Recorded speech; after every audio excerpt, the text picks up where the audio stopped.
Salut à tous. Il y a plusieurs mystères dans l'affaire Liana, plusieurs mystères qui ne sont jamais évoqués dans la presse classique. Tout d'abord, la défense de Jérôme Barella.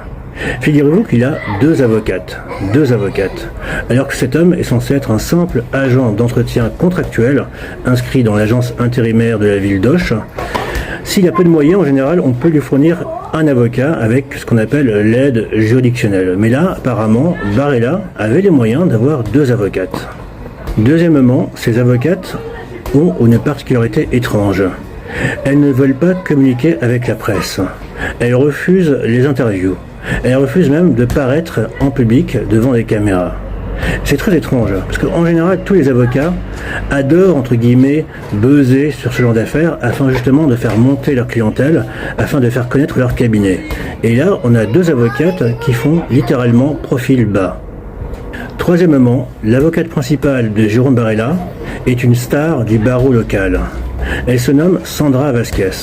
Elle a eu déjà plusieurs affaires à caractère sexuel, des affaires dont elle a parlé dans la presse locale, ce qui veut dire qu'elle est capable de rencontrer des journalistes et d'accepter des interviews. Sandra Vasquez a une autre particularité. Elle est l'avocate de l'AMF 32, l'association des maires du Gers, du département local du Gers. Autrement dit, elle connaît tous les notables locaux, au point d'ailleurs qu'elle a un stand pour elle chaque année lors de leur rassemblement.